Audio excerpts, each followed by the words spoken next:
We have a mini scoop, the perfect serving for your Monday. I'm Jenna, and this is Smarter News.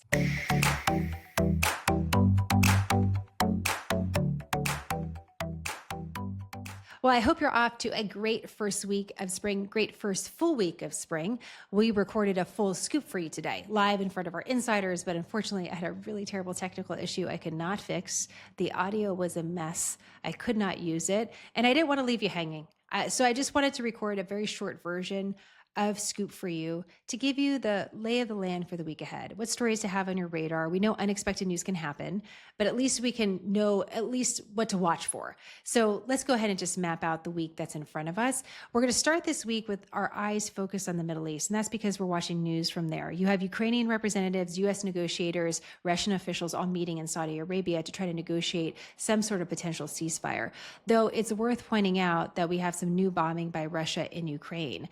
The previous ceasefire that was described to us last week, sort of in loose terms, apparently was only focused on infrastructure, and that did not include targeting residential buildings where innocent people live. And this gives us an idea of the complexities of these issues that these different parties are trying to work out. So bombing is continuing by Russia into Ukraine, and you have these ongoing negotiations taking place in Saudi Arabia. So we'll watch for news on that. In the meantime, also, we want to keep our eyes on what's happening between Israel and Hamas in Gaza, because what once appeared moving in the right direction now risks looking derailed. You have Israel bombing targets in Gaza, bombing Hamas targets in Gaza. We had a ceasefire there. We had a hostage exchange happening. There was some sort of deal that was worked out for several weeks, and now the way forward sort of hangs in the balance. One of the most overlooked stories is the way that Israelis have reacted to the war. You know, you do have domestic political issues at hand too. It's not just about what's happening between Israel and Hamas. And it's worth pointing out, though, that protests have been really active in Israel really since the terrorist attacks of October 7th for a myriad of different reasons. We have a stretch right now of a week straight of protest. And again, it's not just about what's happening in Gaza, but also about leadership, political leadership in Israel in general. And the reason why I mention that is that it's easy just to think, well, what the Israeli government is saying is how Israelis feel, but there's more of a diversity of opinion about what's the right way to move forward. And so that's, again, a story that we'll continue to watch. Back here at home, we're going to hear a lot about what this administration deems are biggest threats to the United States. We have a few hearings on worldwide threats scheduled for this week. We expect the new director of national intelligence, the new director of the FBI, that's Tulsi Gabbard and Kash Patel, to speak in front of Congress on Tuesday and Wednesday. And so it's always important to watch these hearings. There are prepared remarks by everyone, even the lawmakers have prepared questions. You have prepared remarks by the officials, by the cabinet members, but there's always that unknown about what is revealed in a Q&A exchange. And so we're going to be watching these hearings very, very closely to see what we learn about what this administration is prioritizing and why. Also on Wednesday, it's hard to believe this, but 1 year ago is when that barge hit the Francis Scott Key Bridge in Baltimore. As you know, the bridge collapsed. We all saw it on video. 6 people died. It was a terrible event. The investigation about the collapse actually continues until this day. The National Transportation Safety Board is obviously involved in that, and they've called for an urgent assessment of risk related to nearly 70 bridges across the country. Why is that? One of the reasons is missed safety checks, and there's a big question about whether or not that happened here. Also, something to watch on Thursday. You have Second Lady Usha Vance, wife of Vice President J.D. Vance, traveling to Greenland, apparently with one of her young sons. And the way that the administration is talking about this is that they're saying this is a visit to historic sites or to learn about Greenlandic heritage. Although there are some questions, because there are some reports that there's going to be more high-ranking officials that are going to be also accompanying the Second Lady, perhaps even the National Security Advisor, although we don't have that confirmed yet. This is just raising questions about the Trump administration's intent. You know, our previous comments about acquiring Greenland as a territory in some way, is there more to it? And is this visit part of that?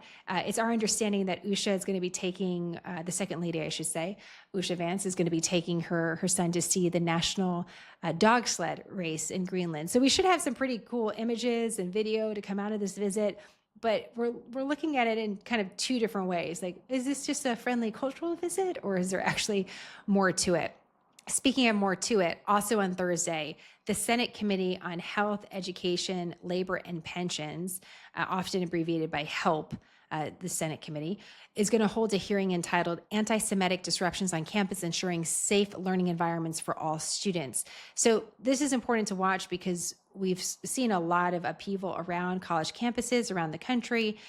There's been a couple stories that have bubbled up recently, including federal funding to Columbia University and a question about whether or not Columbia University, as it's been reported, is accepting some federal terms for this funding in exchange for money. You also have this case that continues to develop against a former Columbia student who has been detained. He was a protest leader for pro-Palestinian affairs on campus. The Trump administration says he was advocating for terrorist groups, including Hamas.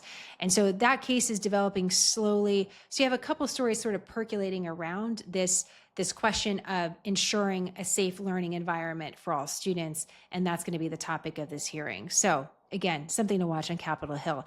Two other fun topics to know that's happening this week. On Thursday, Major League Baseball kicks off the 2025 season. I think about the smell of popcorn, hot dogs, and Cracker Jacks. What happened to Cracker Jacks, by the way? Do you remember Cracker Jacks where you could pull out like the prize in that? That was one of the most fun things about going to the ballpark. Anyhow, the ballparks are going to be open. You have the season kicking off this week on Thursday.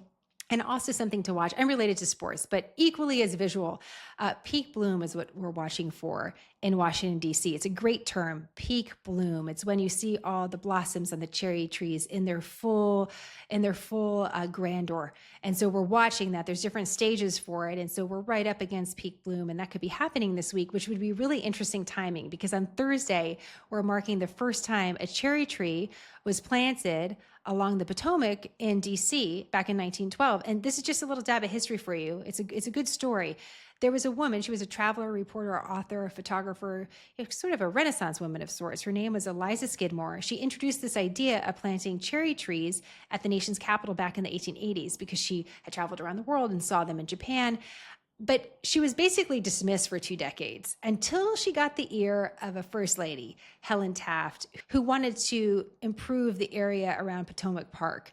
And well, as they say, the rest is history. The first lady of the United States and the first lady of Japan planted some of these cherry trees together back in 1912. A few of them actually remain standing today, but there's thousands of them, as you know, and you can see in some of these amazing pictures that we get every year with their blossoms fully in bloom. It's also worth just thinking about this. In 1912, this was, again, a show of friendship between the United States and Japan. They're planting these trees. They're out in the nation's capital. And it was just 30 years later, a little over 30 years later, that suddenly the United States was at war with Japan. Japan attacked Pearl Harbor. Again, the rest is history. So we're in this terrible war with Japan. And now, several decades after that, we're back into this great alliance. And so I'm just sort of thinking about that. It's a reminder of a couple of things, this story. One is how one person's good idea can actually become a national story that's celebrated for years and years and years. So if you have one and you're being ignored, think of Eliza. She was ignored too. And then all of a sudden, all these trees got planted and it was a show of diplomacy. So think about that. But also this story is a reminder of how quickly things can change. And maybe that idea of seasons is something that we can think about, whether it's the seasons of a relationship with different countries, or even just seasons of the way that we look at our own government, the seasons of big federal power and smaller federal power, state power. We have a lot of different ways that America has vacillated between, whether we're seeing all out war or all out peace. And those seasons change really quickly. So it's a reminder of that. There's a lot more than just pretty blossoms to think about when we're looking at those trees. So just some reflections today. Hope you have a great rest of your week. We're going to be back with our quick hits tomorrow, God willing, with the gremlins out of the audio and back in action in full tomorrow. Thank you for your patience and thank you for your support of quick, concise, nonpartisan news. More, as always, on smarternews.com. Have a great day.